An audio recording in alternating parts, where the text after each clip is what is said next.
Green সারা দেশের স্বাগত। আপনাদের সঙ্গে আছি জুলফিকার আহমেদ। শুনছিলেন শিরোনাম, এবার বিস্তারিত। দর্শক, নুসরাত হত্যা মামলার রায়ের বিষয়ে বিস্তারিত জানাতে ফেনী থেকে যুক্ত হচ্ছেন সহকর্মী ফখরুল ইসলাম। ফখরুল, নুসরাত হত্যা মামলার রায়ের পর আইনজীবী ও ফেনীবাসীর প্রতিক্রিয়া সম্পর্কে বিস্তারিত আমাদের জানাবেন। ধন্যবাদ জানাচ্ছি। আমি এই মুহূর্তে রয়েছে খুবই জেলার সোনাগাজী, যেটা নুসরাতের বাড়ি থানা। এখানে আমরা বিগত কিছু সময় নিয়ে ইতিমধ্যে হাইকোর্টের যে রায় এটি প্রকাশিত হয়েছে, সেখানে দুজনকে যে মৃত্যুদণ্ড সেটি বহাল রেখেছেন। বাকিদের তাদের 4 জনকে যাবজ্জীবন এবং 10 জনকে একত্রিত খালাস দেওয়া হয়েছে। আমরা আরেকটা কথাকে জানিয়ে রাখছি যে ফেনীর যে নিম্ন আদালত 2019 সালে অক্টোবরে যে রায়টি দিয়েছিলেন, সেখানে সেই বিচারককে আসলে অলরেডি প্রত্যাহার করা হয়েছে এবং তাকে এই হাইকোর্ট থেকে নিম্ন আদালতে তিনি তার 16 জনকে আসলে এই ধরনের রায় দিলেন, সেজন্য তাকে প্রত্যাহার করা দেখতে পেরেছি। আমরা ইতিমধ্যে নুসরাতের মা, ডাক্তার এবং তার ভাই থেকে জেনে তারা এই রায়ে সন্তুষ্ট থাকতেন। তবে তারা নিরাপত্তা নিয়ে কিছুটা সন্তুষ্ট অবস্থায় আছে। আমরা আসলে এই এলাকাবাসীর একজন থেকে এই বিষয়টি জানার চেষ্টা করব। আপনাকে একটু জানি আসলে আজকে নুসরাত সরকারের রায়টি দেওয়া হয়েছে, রায়টি আপনি কিভাবে দেখছেন এলাকাবাসী হিসেবে? আমি এলাকাবাসী হিসাবে রায়টি সন্তোষজনকভাবে দেখতেছি। এই রায়ে আইনের শাসন প্রতিষ্ঠা হতে যাচ্ছে।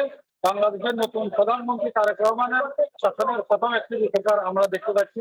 ইনশাআল্লাহ এই রায় আমরা সন্তোষ প্রকাশ করছি। যেটা আপনাকে জানিয়ে রাখছি যে 2019 সালে এই আলোচিত হত্যাকাণ্ডটি সংঘটিত হয়েছিল। এরপরে যে দুজনকে মৃত্যুদণ্ড দেওয়া হয়েছে, তার মধ্যে একজন হচ্ছে মাদ্রাসার সাবেক প্রিন্সিপাল ফিরোজ, আরেকজন হচ্ছে শাহাদাত হোসেন শামীম।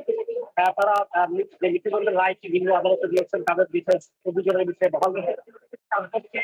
যাবজ্জীবন এবং 10 জনকে খালাস দেওয়া হয়েছে। এলাকাবাসী তারা এই রায়ে সন্তুষ্ট প্রকাশ করেছে। তবে নুসরাতের পরিবার চিন্তা নিরাপত্তাহীনতায় ভুগছে।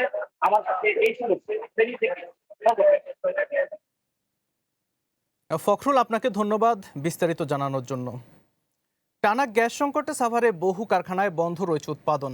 মধ্যরাত থেকে ভোর পর্যন্ত চাপ থাকলেও দিনের পুরোটা সময় থাকছে না গ্যাস। এতে রান্না বান্না সামলাতে বাধ্য হয়ে বৈদ্যুতিক চুলা বা সিলিন্ডার ব্যবহার করছেন গৃহিণীরা। গ্যাস সংকটে স্থবিরতা নেমেছে সিএনজি স্টেশনে।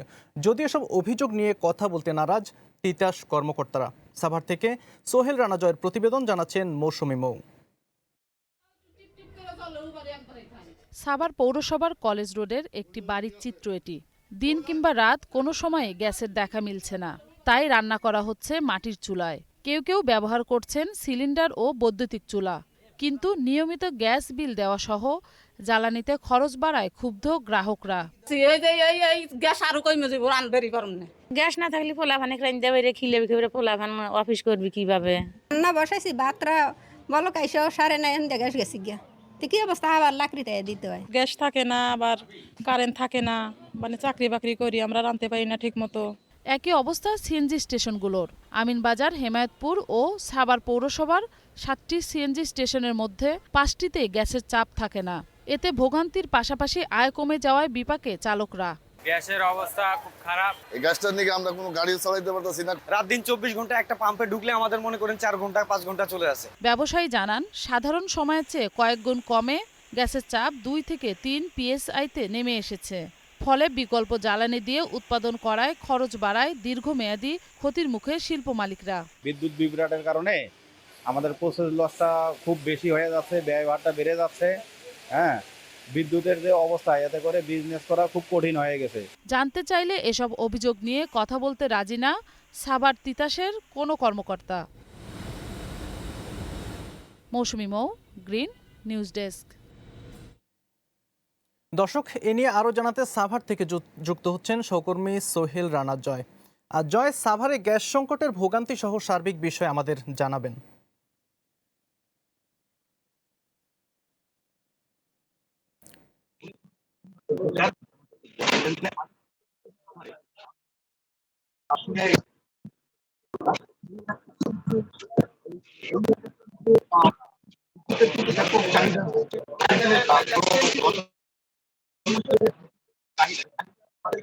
বিদ্যুৎ এখানে পাচ্ছে এবং বিদ্যুৎ না থাকার কারণে কিন্তু এখানে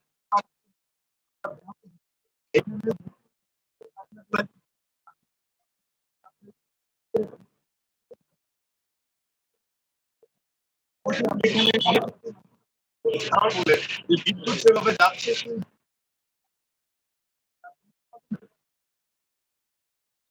তো আমি যদি আপনাকে একটু দেখাই যে এখানে অনেকগুলো গ্যারেজ রয়েছে, এই গ্যারেজ গুলোতে কিন্তু আসলে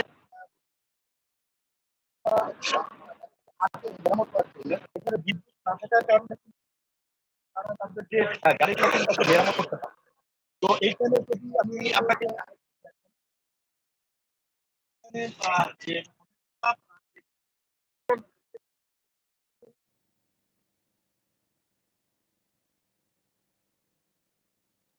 দর্শক, কারিগরি ত্রুটির কারণে সংযোগটি কন্টিনিউ করা যাচ্ছে না। যাচ্ছি পরের সংবাদে। একদিকে লোডশেডিংয়ের অসহনীয় যন্ত্রণা, অন্যদিকে প্রিপেড মিটারের ভুতুড়ে বিল, সব মিলিয়ে একরকম দিশেহারা সাভার আশুলিয়ার মানুষ। কিন্তু প্রিপেড মিটারের এমন অসঙ্গতি বিষয়ে কোনো তথ্য নেই বিদ্যুৎ কর্মকর্তার কাছে। প্রতিনিধি ফরহাদ হোসেনের প্রতিবেদন, জানাচ্ছেন মৌসুমী মৌ। প্রিপেড মিটারে নিয়মিত করা হচ্ছে রিচার্জ, কিন্তু কয়েকদিন না যেতেই ব্যালেন্স শেষ। আবার বিদ্যুৎ ব্যবহারের পরিমাণের সঙ্গে মিটারে টাকা কাটার কোনো মিল নাই, এমন অভিযোগ সাভার আশুলিয়ার বেশ কয়েকজন গ্রাহকের। রাত দিন 24 ঘন্টার মধ্যে কারেন্ট থাকে না, মনে করেন 7 ঘন্টা 6 ঘন্টা, তো বিল তো সমানই আসতেছে, বরং বেশি আসতেছে। এই জিনিসটাও হতাশ। আগেকার যে মিটারগুলা ছিল সেগুলা অনেক ভালো ছিল, এখন যে মিটারগুলা হয়েছে আসলে সেগুলা মানে অতিরিক্ত টাকা ভরা লাগে, অতিরিক্ত বিল আসে, তো এগুলা আসলে আমাদের অনেক সমস্যা হচ্ছে। গ্রাহকদের অভিযোগ, বিদ্যুৎ ব্যবহারের পাশাপাশি বিভিন্ন ধরনের চার্জ ও কর্তনের কারণে দ্রুত কমে যাচ্ছে মিটারের ব্যালেন্স। উল্টা পাল্টা বিলে বেশি আহে ওখানে এই মাসে কিছু না চালাইয়া যখন এত টাকা বিলে চালাইলে এই মাসে আইব কত। বিদ্যুৎ কর্মকর্তা বলেন, জানা মতে এমন কোনো তথ্য নেই যে কোথাও ভুতুড়ে বিল তৈরি হচ্ছে।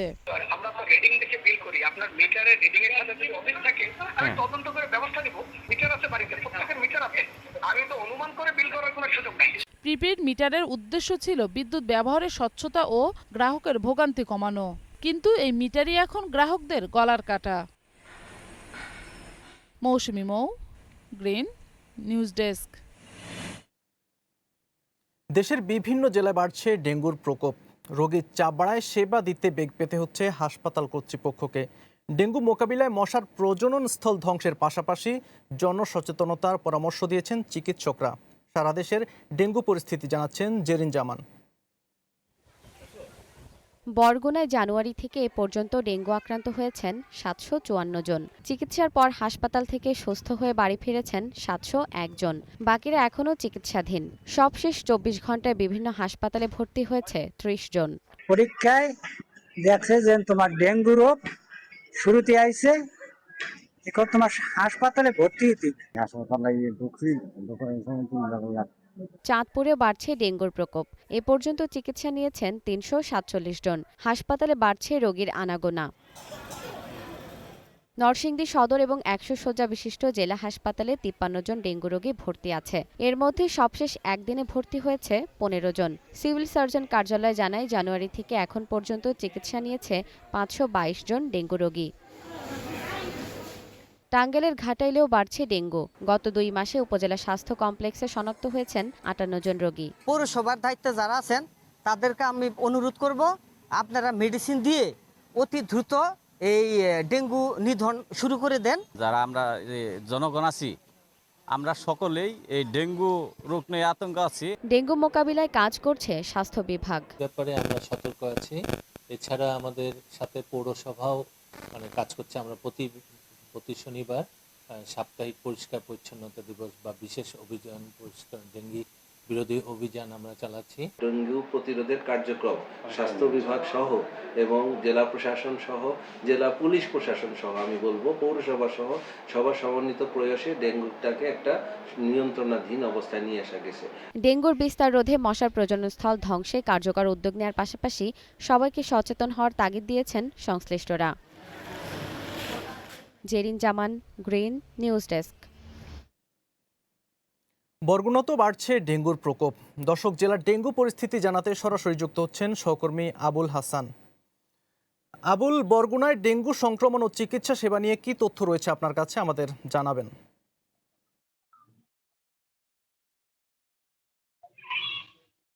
ধন্যবাদ আপনাকে। আপনি যেমনটি জানতে চেয়েছেন, আসলে আমি Barguna civil surgeon doctor Abdul Fattar সাথে কথা বলেছি। তিনি যেমনটি জানিয়েছেন যে এবছরের জানুয়ারি থেকে এ পর্যন্ত ৭৫৪ জন ডেঙ্গু রোগী হাসপাতালে ভর্তি হয়েছেন, যার মধ্যে ইতিমধ্যে ৭০১ জন রোগী চিকিৎসা নিয়ে সুস্থ হয়ে বাড়িতে ফিরেছেন এবং এখন পর্যন্ত কিন্তু ৫৩ জন হাসপাতালে ভর্তি রয়েছেন। তবে আমার কাছে গত ২৪ ঘন্টার সর্বশেষ যে তথ্য রয়েছে সে তথ্য অনুযায়ী বরগুনার তালতলী উপজেলার স্বাস্থ্য কমপ্লেক্সে ডেঙ্গু আক্রান্ত রোগী ২ জন ভর্তি হয়েছেন এবং আমতলী উপজেলার স্বাস্থ্য কমপ্লেক্সে ২ জন আক্রান্ত হয়ে ৪ জন আক্রান্ত হয়ে ভর্তি রয়েছেন এবং পাথরঘাটা উপজেলার স্বাস্থ্য কমপ্লেক্সে ৫ জন আক্রান্ত রোগী ভর্তি রয়েছেন এবং বরগুনা জেনারেল হাসপাতালে ১৯ জন রোগী ভর্তি রয়েছেন। সব মিলিয়ে সর্বশেষ গত ২৪ ঘন্টায় যে তথ্য পেয়েছি তার সে অনুযায়ী টোটাল জেলাতে ৩০ জন ডেঙ্গু আক্রান্ত রোগী এখন পর্যন্ত হাসপাতালে ভর্তি রয়েছেন।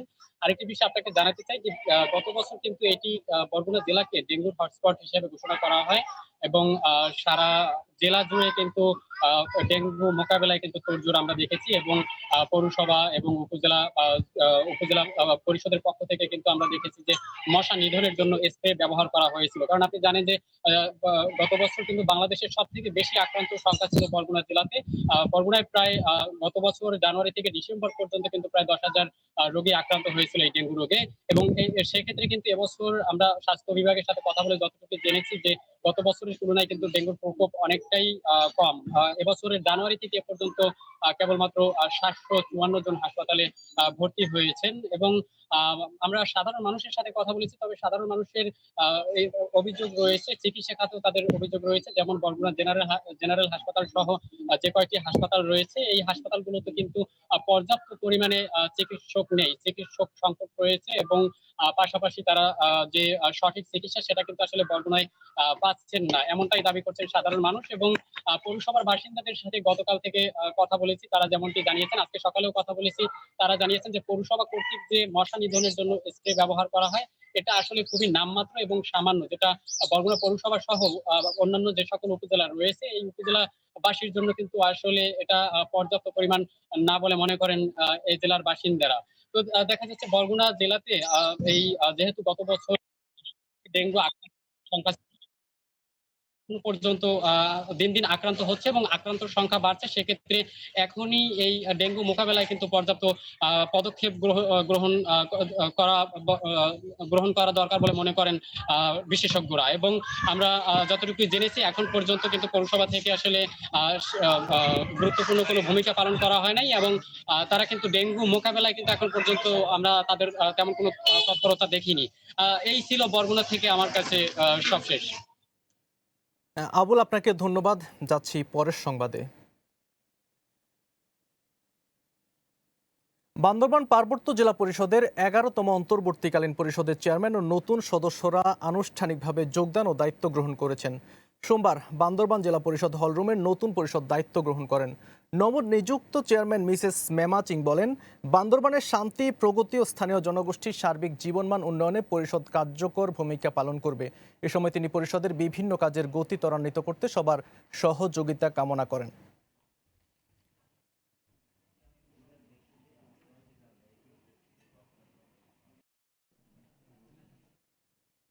নরসিংদীর মনোহরদীতে দ্বিতীয় শ্রেণীর শিক্ষার্থীকে ধর্ষণের অভিযোগে থানায় লিখিত অভিযোগ দায়ের করা হয়েছে।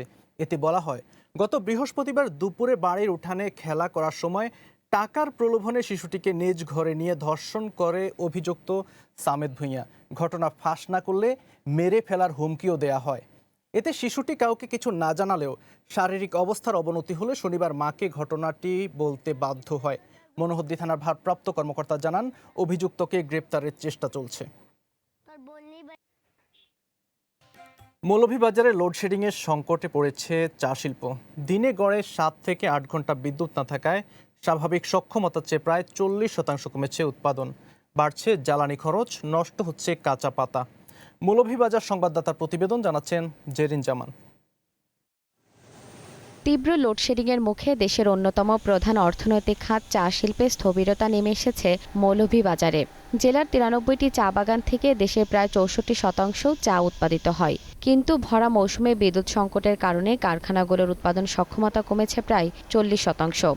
নির্দিষ্ট সময়ে প্রক্রিয়াজাত করতে না পারায় নষ্ট হচ্ছে কোটি টাকার কাঁচা পাতা। ঘন ঘন বিদ্যুৎ আসা যাওয়ায় চায়ের গুণগত মান ধরে রাখা কঠিন হয়ে পড়েছে। উৎপাদন সচল রাখতে বাধ্য হয়ে জেনারেটর চালাতে হচ্ছে বাগান কর্তৃপক্ষকে। ফলে অস্বাভাবিক হারে বাড়ছে জ্বালানি খরচ, যা উৎপাদন ব্যয়কে নিয়ে যাচ্ছে সাধারণ সীমার বাইরে। লোডশেডিংটা একটু কমানোর জন্য আমরা ওদের কাছে একটা রিকোয়েস্ট করি, যেহেতু আমাদের এটা পচনশীল একটা চা, আপনার বেশিক্ষণ কারেন্ট না থাকলে পাতাটা পচে যায়। শুধু আমাদের না, অনেক চা বাগানের এটা ক্ষতির কারণ হচ্ছে যে বিদ্যুৎ পর্যাপ্ত আমরা পাচ্ছি না। বিদ্যুৎ সংকটের এই নেতিবাচক প্রভাব পড়েছে সাধারণ চা শ্রমিকদের জীবনেও। দীর্ঘ সময় বিদ্যুৎহীনতায় একদিকে যেমন ব্যাহত হচ্ছে তাদের দৈনন্দিন জীবন ও সন্তানদের পড়াশোনা, অন্যদিকে মাস শেষে গুনতে হচ্ছে সমপরিমাণ বিদ্যুৎ বিল। চা উৎপাদন প্রসেস এটা কিন্তু কন্টিনিউয়াস প্রসেস। এখানে প্রসেসের মাঝখানে যদি কোনো সময় বিদ্যুৎ বিভ্রাট হয় বা কারেন্ট না থাকে, তাহলে কিন্তু এটা ডিরেক্টলি আপনার চার গুণগত মানের মধ্যে আপনার আপনার এফেক্ট আসে। চলতি বছর 10,40,00,000 কেজি চা উৎপাদনের লক্ষ্যমাত্রা অর্জন নিয়েও তৈরি হয়েছে শঙ্কা। ভালো বিদ্যুৎ পাচ্ছে চা বাগানগুলোতে, তারপরেও কিছুটা বিদ্যুতের ঘাটতি থাকায় বা আমরা অনেক সময় আমাদের অনিচ্ছাকৃত কিছু লোডশেডিং করতে হচ্ছে। বিদ্যুৎ সংকট সমাধানে প্রয়োজনীয় সহযোগিতার আশ্বাস দিয়েছে বাংলাদেশ চা বোর্ড। সংশ্লিষ্ট ব্যক্তিবর্গের সাথে প্রয়োজনীয় সমন্বয় সবকিছুর জন্যই বাংলাদেশ চা বোর্ডের কর্মকর্তাগণ সবসময় সহযোগিতা করছেন এবং সহযোগিতা করবেন ভবিষ্যতে ইনশাআল্লাহ। দেশের অন্যতম শীর্ষ এই বৈদেশিক মুদ্রা অর্জনকারী খাতের সুরক্ষায় দ্রুত কার্যকর পদক্ষেপ দেখতে চান সংশ্লিষ্টরা। জেরিন জামান, গ্রিন নিউজ ডেস্ক। দর্শক, লোডশেডিং নিয়ে আরও খবর জানাতে সিলেটের চা বাগান থেকে আমাদের সাথে সরাসরি যুক্ত হচ্ছেন সহকর্মী ফারুক মিয়া। ফারুক, আমাদের জানাবেন লোডশেডিং এর কারণে চা বাগানের উৎপাদন ব্যাহত হচ্ছে কিনা, কাজের ক্ষেত্রে কি কি সমস্যায় পড়েছেন শ্রমিকরা, আর কর্তৃপক্ষই বা কি বলছেন?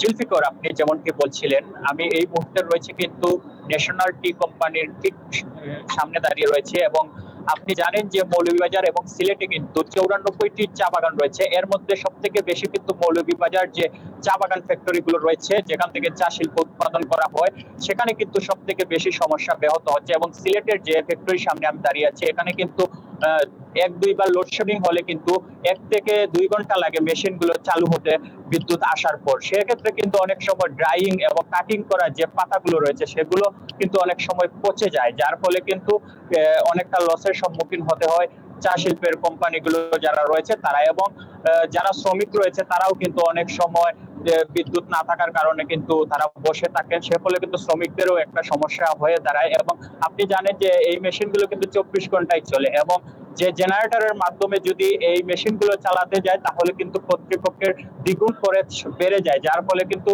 চা শিল্পের উৎপাদনের ক্ষেত্রে কিন্তু খরচ বৃদ্ধি পেলে কিন্তু অনেকাংশে লভ্যাংশ কমে যায়, যার ফলে কিন্তু একটা বড় ধরনের সমস্যায় কিন্তু রয়েছে চা শিল্পের উৎপাদনের ক্ষেত্রে। এবং কর্তৃপক্ষ যেটি বলছে লোডশেডিং এর জন্য যে সমস্যাটি রয়েছে এটির জন্য কিন্তু চা শিল্পের উৎপাদনের ব্যাহত হচ্ছে। এবং বিদ্যুৎ উন্নয়ন বোর্ড যদি চা শিল্পের জন্য যে ফ্যাক্টরি গুলো রয়েছে আলাদা গ্রিডের ব্যবস্থা করা হয় তাহলে কিন্তু আরো বেশি ভালো হয় তাদের জন্য এবং চা উৎপাদনের যে ব্যাহত হচ্ছে সেটা আর সমস্যার সম্মুখীন হতে হচ্ছিল না বলে তারা জানাচ্ছিল এবং জানিয়েছেন আমাদেরকে। এবং তারা যে বিষয়টি জানিয়েছেন যে বিদ্যুতের যে এই সমস্যা যদি কাটিয়ে উঠতে পারে তাহলে কিন্তু চা শিল্পে অনেকটা উৎপাদন বেড়ে যাবে এবং বাংলাদেশের যে শিল্পের যে চা শিল্পের মান উন্নয়ন বৃদ্ধি পাবে এমনটাই জানিয়েছেন। এবং বিদ্যুৎ উন্নয়ন বোর্ড বলছে যে সিলেটের ক্ষেত্রে বিদ্যুতের যে লোডশেডিং সেটা কমে এসেছে, কিন্তু মৌলভীবাজারের ক্ষেত্রে বর্তমানে 30 থেকে 40% লোডশেডিং কিন্তু রয়েছে। তো সিলেট থেকে আমার কাছে এই ছিল সর্বশেষ। জুলফিকার। ফারুক, আপনাকে ধন্যবাদ বিস্তারিত জানানোর জন্য। ঢাকা সিলেট মহাসড়কের পাশে আবর্জনা ফেলা বন্ধ ও ময়লা অপসারণ দাবিতে নারায়ণগঞ্জের রূপগঞ্জে সড়ক অবরোধ ও বিক্ষোভ করেছেন এলাকাবাসী। তারাবো বিশ্ব রোড এলাকায় কর্মসূচি চলাকালে সড়কে যানজট সৃষ্টি হয়। ভুক্তভোগীরা বলেন, তারাবো পৌরসভার বিভিন্ন ওয়ার্ডের বর্জ্য নিয়ম নীতি তোয়াক্কা না করেই মহাসড়কের পাশে স্তূপ করে রাখা হচ্ছে। এতে বাতাসে রোগ জীবাণু ছড়ানোর পাশাপাশি স্থানীয় বাসিন্দা, পথচারী ও শিক্ষার্থীদের স্বাস্থ্য মারাত্মক ঝুঁকিতে পড়েছে।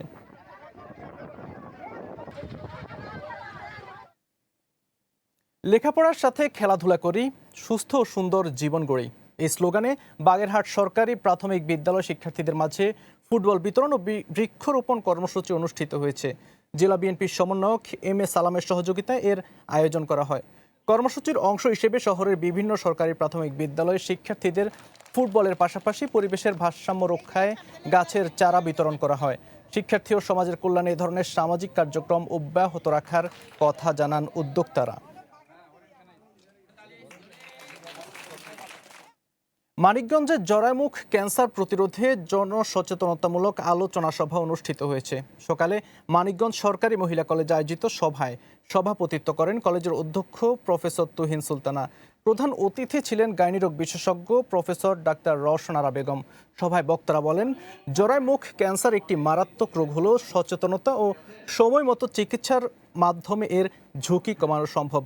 প্রাথমিক উপসর্গ দেখা দিলে দ্রুত চিকিৎসকের পরামর্শ নেওয়ার আহ্বান জানানো হয়। পাশাপাশি জরায়ুমুখ ক্যান্সার প্রতিরোধে ভ্যাকসিন গ্রহণের উপর গুরুত্বারোপ করেন বক্তারা। গত ৫ বছর ধরে গোলপাতার ছাপড়া ঘরে চলছে বাগেরহাটের তেলিগাতি সরকারি প্রাথমিক বিদ্যালয়ের পাঠদান কার্যক্রম। শিক্ষকরা বলছেন, জরাজীর্ণ পুরনো ভবনটি অপসারণের পর আর নির্মাণ হয়নি নতুন কোনো ভবন। দ্রুতই নতুন ভবন নির্মাণের আশ্বাস দিয়েছেন জেলা শিক্ষা কর্মকর্তা। বাগেরহাটের প্রতিনিধি মেহেদী হাসানের প্রতিবেদন, জানাচ্ছেন সুরাইয়নু। মাথার উপর নেই স্থায়ী ছাদ, শ্রেণীকক্ষ অনিরাপদ। ঝড় বৃষ্টি শুরু হলে বন্ধ হয়ে যায় পাঠদান। এমন পরিবেশেই ৫ বছর ধরে চলছে বাগেরহাটের মডেলগঞ্জ উপজেলার তেলিগাতি সরকারি প্রাথমিক বিদ্যালয়ের পাঠদান।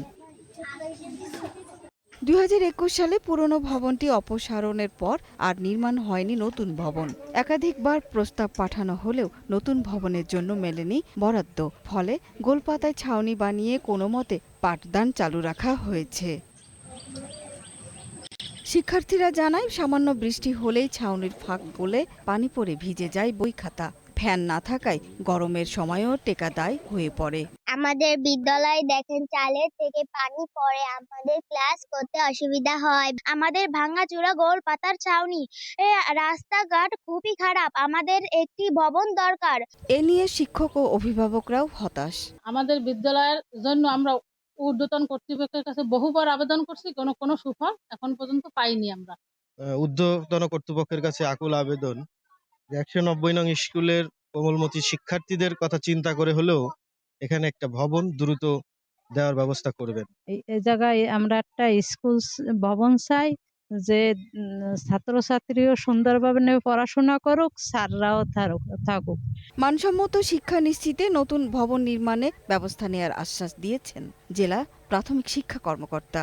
তেলিগাতি প্রাইমারি স্কুল, যেটা মডেলগঞ্জ উপজেলায়, আমরা এই বিদ্যালয়ের নামের তালিকা, ঝুঁকিপূর্ণ নামের তালিকায় এই স্কুলের নাম আমরা অধিদপ্তরে পাঠিয়েছি। আশা করছি যে আমাদের অতি দ্রুত এই বিষয়ে একটি ব্যবস্থা ঊর্ধ্বতন কর্তৃপক্ষ নেবেন। ১৯৮৯ সালে প্রতিষ্ঠিত তেলিগাতি সরকারি প্রাথমিক বিদ্যালয়ে পড়াশোনা করছে শতাধিক শিক্ষার্থী। ভবনের পাশাপাশি তাদের পাঠদানে শিক্ষক সংকটও রয়েছে। সুরাইয়া অনু, গ্রিন নিউজ ডেস্ক। রংপুর জেলা স্কুলের সাবেক শিক্ষক গণপতি চক্রবর্তী তার স্ত্রী ও 2 সন্তানের হত্যার সুষ্ঠু বিচার এবং প্রকৃত দোষীদের দ্রুত আইনের আওতায় আনার দাবিতে বিক্ষোভ মিছিল, মানববন্ধন ও সমাবেশ করেছেন শিক্ষার্থীরা। সোমবার দুপুরে সাধারণ শিক্ষার্থীদের আয়োজনে নগরীতে একটি বিক্ষোভ মিছিল বের করা হয়। মিছিলটি নগরের গুরুত্বপূর্ণ সড়ক প্রদক্ষিণ করে রংপুর জেলা স্কুলের সামনে গিয়ে শেষ হয়। পরে সেখানে মানববন্ধন ও বিক্ষোভ সমাবেশ হয়। এ সময় শিক্ষার্থীরা বলেন, কোনো নিরপরাধ ব্যক্তি যেন হয়রানির শিকার না হন এবং প্রকৃত অপরাধীরা যেন আইনের ফাঁক গলে বেরিয়ে যেতে না পারে, সে বিষয়ে প্রশাসনের প্রতি আহ্বান জানান তারা।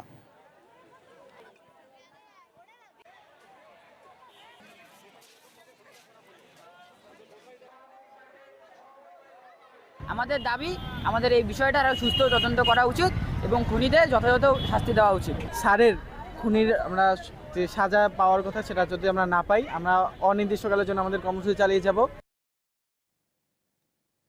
ঝালকাঠিতে চাকরির নিয়মিতকরণ, আদালতের রায় বাস্তবায়ন এবং আউটসোর্সিং প্রথা বিলুপ্ত করে রাজস্ব খাতে নিয়োগের দাবিতে মানববন্ধন ও বিক্ষোভ মিছিল করেছে বাংলাদেশ গণপূর্ত কর্মচারী ইউনিয়ন ঝালকাঠি জেলা কমিটি। সোমবার গণপূর্ত ভবন চত্বরে কর্মসূচিতে অংশ নেন সংগঠনের নেতাকর্মী ও কর্মচারীরা। বক্তারা বলেন, দীর্ঘদিন ধরে দৈনিক ভিত্তিক ও ভাউচার কর্মচারীরা কাজ করলেও তাদের চাকরি নিয়মিত করা হয়নি। পাশাপাশি আউটসোর্সিং কর্মচারীদের ঠিকাদারি প্রতিষ্ঠানের পরিবর্তে সরাসরি গণপূর্ত অধিদপ্তরের মাধ্যমে নিয়োগ ও রাজস্ব খাতে অন্তর্ভুক্তির দাবি জানান তারা। দাবি বাস্তবায়ন না হলে আরও কঠোর কর্মসূচির হুঁশিয়ারি দেন বক্তারা।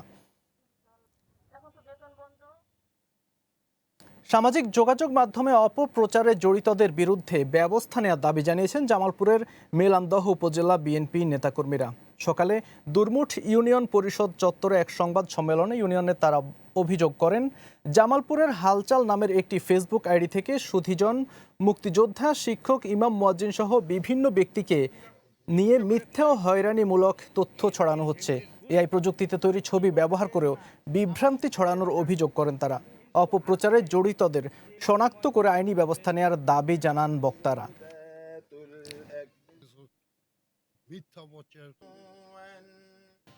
চট্টগ্রামের লোহাগাড়ার দরবেশহাট ডিসি সড়কের প্রায় 5 কিলোমিটার জুড়ে এখন শুধুই গর্ত আর খানাখন্দ।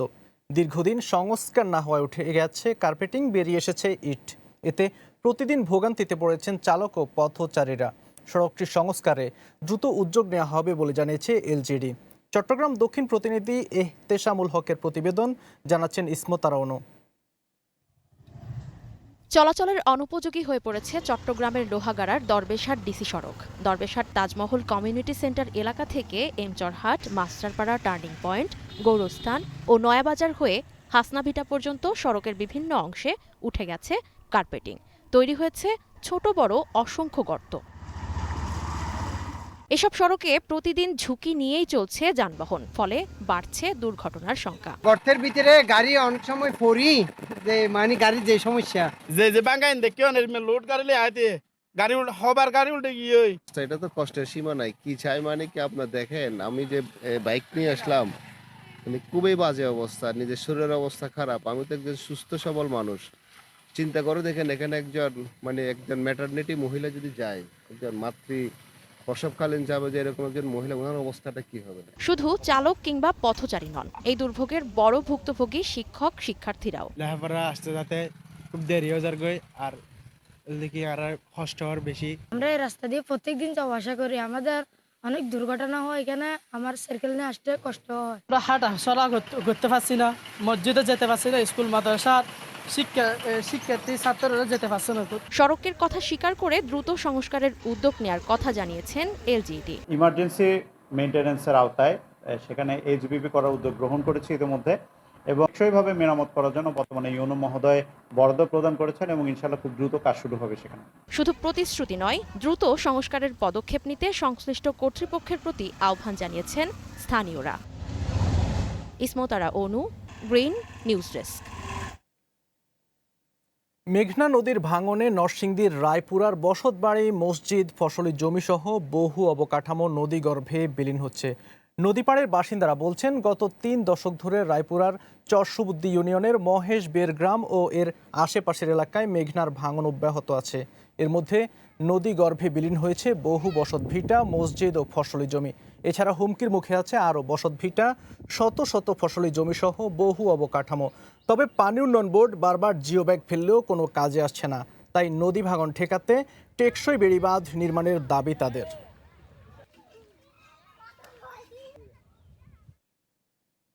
নদী ভাঙনের খবর জানাতে নরসিংদীর রায়পুরা থেকে সরাসরি যুক্ত হচ্ছেন সহকর্মী মেহেদী হাসান রিপন। রিপন, মেঘনার ভাঙন নিয়ে নদীপাড়ের মানুষ কি বলছেন? মেঘনার ভাঙন ঠেকাতে পানি উন্নয়ন বোর্ডের কার্যক্রম কি চোখে পড়ছে আপনার? ধন্যবাদ জুলফিকার। আমি এখন রয়েছে নরসিংদী রায়পুরা উপজেলা চরসুবুদ্দি ইউনিয়নের মহেশবের গ্রামে। এই মহেশবের গ্রামে ও তার আশেপাশে এলাকায় গত 3 বছর থেকে নদী ভাঙন শুরু হয়েছিল। আর এই ভাঙন তীব্রতা দেখা দিয়েছে গত 15 বছর আগে থেকে। এই গত 15 বছর আগে থেকে এই নদী ভাঙনে, মেঘনা নদী ভাঙনে শত শত বিঘা ফসলের জমি, শত শত বসত বিঘা এবং অনেক গাছপালা ভেঙে নদীগর্ভে বিলীন হয়ে গেছে। এছাড়াও এখানে শিক্ষা প্রতিষ্ঠান, মসজিদ, মাদ্রাসা সহ অসংখ্য গাছপালা নদী গর্ভে বিলীন হয়েছে। আমি আপনাকে আপনি যেমনটি জানতে চেয়েছেন যে আমার পিছনে যে একটি বসতিটা রয়েছে এটাও যে কোনো সময় নদী গর্ভে বিলীন হয়ে গেছে, নদী গর্ভে বিলীন হয়েছে এবং একাধারে আরো অসংখ্য ঘরবাড়ি রয়েছে যেখানে মানে তারা আতঙ্ক রয়েছেন নদী গর্ভে কখন কার ঘর বিলীন হয়ে যায়। আমি আরো দেখাতে যাচ্ছি যে এখানে যে নদীর পাড়ে একদম নদীর পাড়ে তারা রাতে মানে প্রতিগুলো আতঙ্কে থাকতে হয় এবং রাত জেগে জেগে তারা নদীর ধারে রাত জেগে জেগে পাড়া দিচ্ছেন যে কখন তার ঘর বিলীন হয়ে যায়। পানীয় জল যেমনটি আমাকে জানিয়েছে যে একটি স্থায়ী ভেরিপাত নির্মাণের জন্য তাদের একটা টেন্ডার কল করা হয়েছিল। এই টেন্ডার অনুযায়ী ঠিকাদার যে কাজের মেয়াদ শেষ হয় তার টেন্ডার বাদ করা হয়েছিল। পরবর্তীতে তিনি ঠিকাদার গিয়ে কোর্টে মামলা করলে আদালত কাজের সুযোগ করে দিয়েছেন যে কোনো মুহূর্তে স্থায়ী বেরিবার নির্মাণ শুরু হতে পারে। আপনাকে আরেকটু জানিয়ে রাখছি, এই ভাঙন কবলিত এলাকা পরিদর্শনে আসছিলেন স্থানীয় সংসদ ইঞ্জিনিয়ার আশরাফুদ্দিন বকুল। এই ভাঙনের তীব্রতা দেখে জরুরি ভিত্তিতে নদীর পাড়ে যে প্রায় 200 মিটারের টিউবেগের ব্যবস্থা করেছিলেন। এই ভাঙন রোধে 200 মিটার টিউবেগে সম্পন্ন নয়। আমি এখন এলাকার কিছু ভাঙন কবলিত এলাকার লোকদের সাথে আমি জানতে চাইবো তাদের কিভাবে ভাঙন রোধে তাদের দিন কাটছে। দর্শকদের স্বাগতম। আমাদের এই নদী ভাঙন নূরপুর থেকে একদম চোখ করা পর্যন্ত গত 30 বছর যাবৎ ভাঙন চলমান।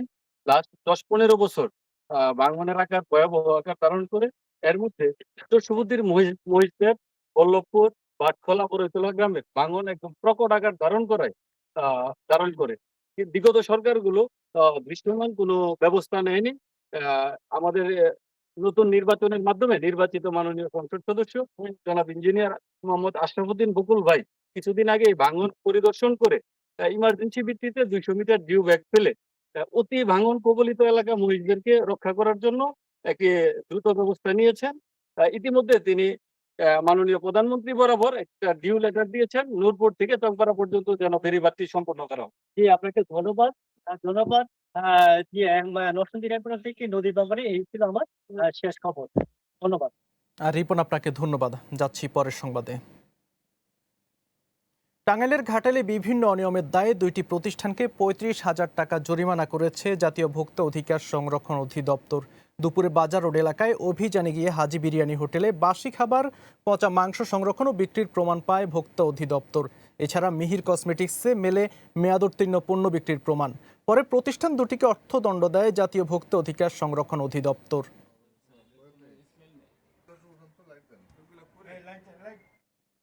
পূর্ব নির্ধারিত নালিয়ার দোলায় কুড়িগ্রাম কৃষি বিশ্ববিদ্যালয়ের স্থায়ী অবকাঠামো নির্মাণের দাবিতে মানববন্ধন ও স্মারকলিপি দিয়েছে এলাকাবাসী। সোমবার কুড়িগ্রাম চিলমারি সড়কে কেতার মোড় থেকে টেক্সটাইল মোড় পর্যন্ত মানববন্ধন হয়। মানববন্ধনে বিভিন্ন শ্রেণী পেশার মানুষ অংশ নেন। বক্তারা দ্রুত নাদিয়ার দোলায় স্থায়ী অবকাঠামো নির্মাণের জন্য জোর দাবি জানান। অন্যথায় দাবি আদায়ে আরও কঠোর কর্মসূচি দেওয়ার আহ্বান জানান। শেষে জেলা প্রশাসকের মাধ্যমে প্রধানমন্ত্রী বরাবর স্মারকলিপি দেয়া হয়।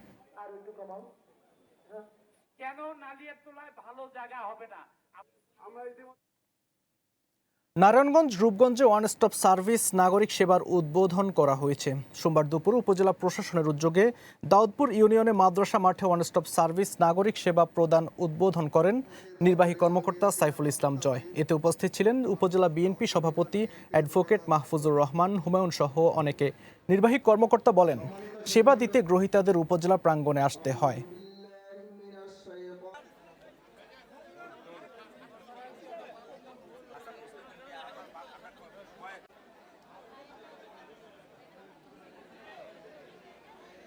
মূলত আমরা ইউনিয়ন পর্যায়ে সরকারি সকল দপ্তর এনেছি। কোনো মানুষের যে কোনো ধরনের সমস্যায় তারা এখানে এসে বললে আমরা সাথে সাথে সেটি সমাধান করে দিচ্ছি। এটি মূলত ওয়ান স্টপ সার্ভিস। এটির উদ্দেশ্য হচ্ছে জনগণকে যে কমিটমেন্ট দিয়েছিল এই সরকার, এই কমিটমেন্টটি বাস্তবায়ন করা। পাবনার সাথে উপজেলা আইনশৃঙ্খলা কমিটির মাসিক সভা অনুষ্ঠিত হয়েছে। উপজেলা পরিষদ মিলনায়তনে আয়োজিত সভায় সার্বিক আইন শৃঙ্খলা পরিস্থিতি নিয়ে আলোচনা করা হয়। বিশেষ করে মাদক নিয়ন্ত্রণ, বাল্য বিবাহ প্রতিরোধ, সরকারি জায়গায় অবৈধ স্থাপনা উচ্ছেদ এবং বিভিন্ন ধরনের সামাজিক অপরাধ প্রতিরোধে করণীয় নিয়ে সংশ্লিষ্টদের দিক নির্দেশনা দেওয়া হয়। অনুষ্ঠানে সভাপতিত্ব করেন উপজেলা নির্বাহী কর্মকর্তা রেজু তামান্না। ফলাফল কি আসছে এটা কিন্তু আমরা জানতে